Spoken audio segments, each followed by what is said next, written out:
Kegembiraan yang dialami oleh sejumlah kalangan di Indonesia ketika PT Dirgantara Indonesia dan Sikorsky Aircraft menaikkan Head of Agreement atau HOA tentang kemitraan strategis untuk mengejar penjualan hingga 24 Sikorsky S-70M Black Hawk adalah sebuah hal yang berlebihan. Sebab HOA tersebut adalah kesepakatan bisnis biasa dan bukan kontrak penjualan 24 helikopter yang ditenagai oleh Engine Karya General Electric ke Indonesia. HOA hanya mengatur soal kerjasama penjualan S-70M ke Indonesia, termasuk kemungkinan keuntungan yang mungkin didapatkan oleh PT Dirgantara Indonesia dari penjualan tersebut.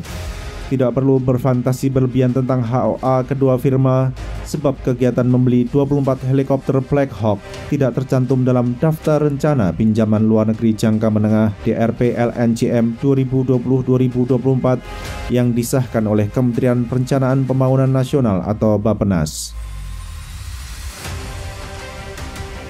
Selama belum ada revisi Blue Book yang diusulkan oleh Medan Merdeka Barat dan disetujui oleh Taman Suropati, sebaiknya tidak usah berfantasi tentang akuisisi S-70M ke Indonesia. Masa berkuasa pemerintahan saat ini hanya tinggal setahun lagi, sehingga penambahan alokasi pinjaman luar negeri atau PLN bagi Kementerian Pertahanan mungkin akan sulit. Apalagi kementerian yang pernah menyandang nama Departemen Pertahanan dan Keamanan itu telah beberapa kali menikmati kenaikan alokasi PLN sejak 2021, sehingga kini mendapatkan kuota 34,4 miliar US dollar. Nominal tersebut jauh lebih besar daripada alokasi awal yang hanya sekitar 12 miliar US dollar.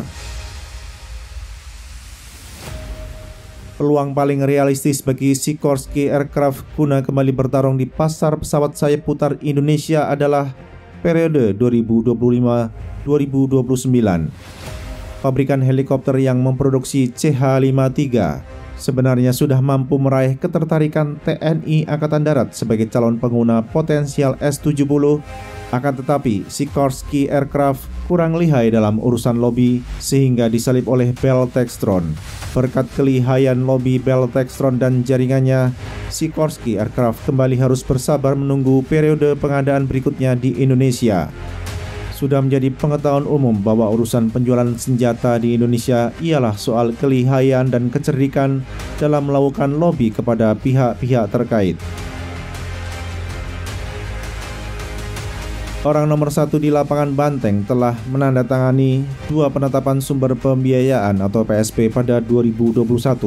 Pada PSP kedua, mantan Direktur Bank Dunia itu menyepakati program heli angkut serbaguna dan dukungannya sebesar 675 juta US dollar.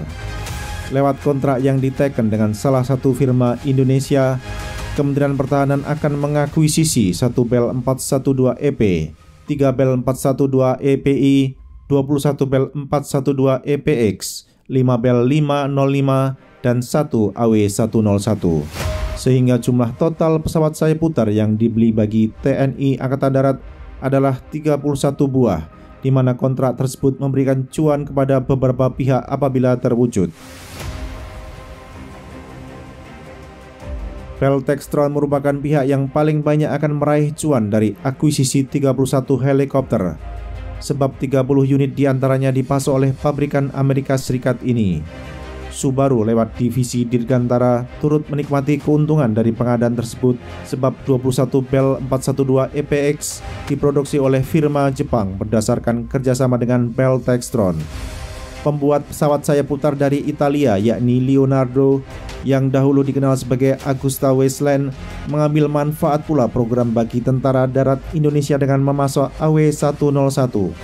PT Dirgantara Indonesia pun kemungkinan akan mendapatkan sedikit porsi dari pembelian Bell 412, sebab perusahaan itu bisa menjadi tempat customization sebelum helikopter diserahkan kepada Kementerian Pertahanan. Pembelian 30 helikopter Bell 412 akan terus menjadikan TNI Angkatan Darat sebagai pemakai setia pesawat sayap putar yang ditenagai oleh engine PT-6T keluaran Pratt & Whitney Kanada. Sejak pertengahan 1970-an, varian Bell 412 telah dipakai oleh sayap udara TNI Angkatan Darat yang diawali oleh Bell 205A1. Di era 1980-an sampai hari ini, Kementerian Pertahanan memasok beberapa Bell 412 dengan beberapa varian. Walaupun helikopter asal Rusia, yakni Mil-Mi-17 pada era 2000-an bergabung memperkuat Puspenderbat, namun kini pesawat sayap putar tersebut mengalami berbagai kendala operasional sehingga helikopter buatan Amerika Serikat tetap menjadi andalan. Nampaknya kemajuan implementasi kontrak senilai 675 juta US dollar tersebut tidak berjalan dengan mulus. Sejumlah pihak yang mengetahui tentang perkembangan kontrak menyatakan bahwa kontrak program itu belum memasuki status efektif. Semula terdapat harapan agar pihak lembaga keuangan asal negeri Matahari Terbit bersedia membiayai kegiatan akuisisi 31 pesawat sayap putar. Namun pihak institusi finansial Jepang masih menolak untuk membiayai kontrak karena persoalan etis, moral, dan juga bisnis. Sebagaimana diketahui, pendudukan Jepang oleh Amerika Serikat pasca Perang Dunia Kedua memunculkan pandangan dan sikap yang berbeda dari beragam unsur bangsa Jepang terhadap perang. Generasi terdahulu orang-orang Jepang telah melihat dan merasakan sendiri kengerian perang. Kebijakan Om Sam selama pendudukan negeri Oshin dengan menyusun konstitusi baru Jepang, termasuk pasal 9 yang melarang Jepang memelihara kekuatan militer atau melakukan perang sebagai cara menyelesaikan perselisihan antar bangsa, turut mempengaruhi cara pandang dan sikap Tokyo terhadap perang.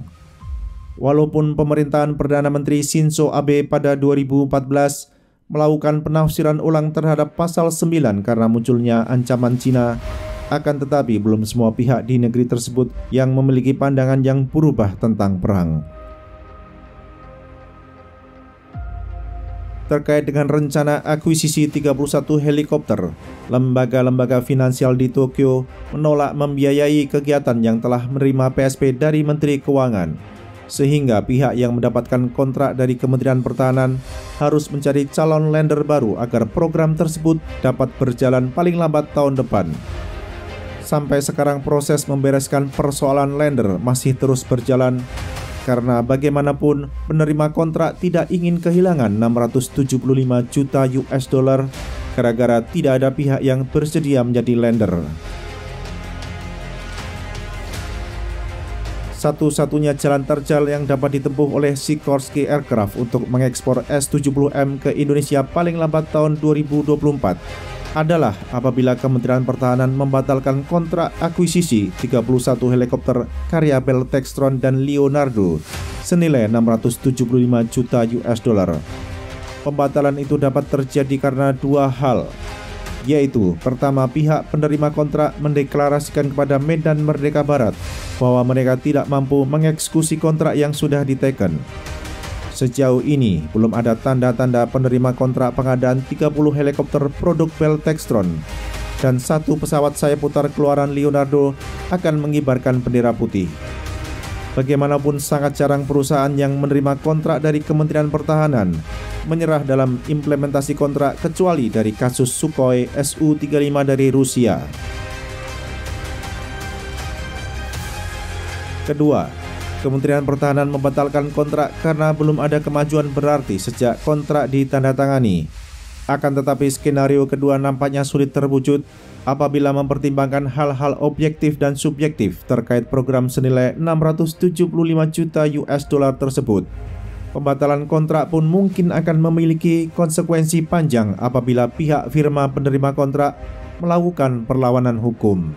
Selain itu, pembatalan kontrak dapat saja memberikan pandangan negatif dari lapangan banteng kepada Medan Merdeka Barat terhadap pengelolaan program pengadaan yang didanai oleh PLN.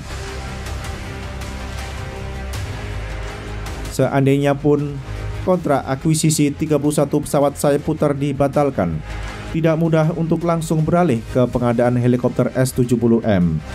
Sebab tahun depan Indonesia memasuki siklus pemilu dan salah satu calon kuat presiden yang akan datang adalah Prabowo Subianto yang kini menjadi orang nomor 1 di Medan Merdeka Barat. Proses pengadaan pun membutuhkan masa yang agak lama sebelum kontrak dapat ditandatangani. Oleh sebab itu, berfantasi bahwa Indonesia akan mengakuisisi 24 S-70M dalam waktu dekat adalah pekerjaan yang sia-sia.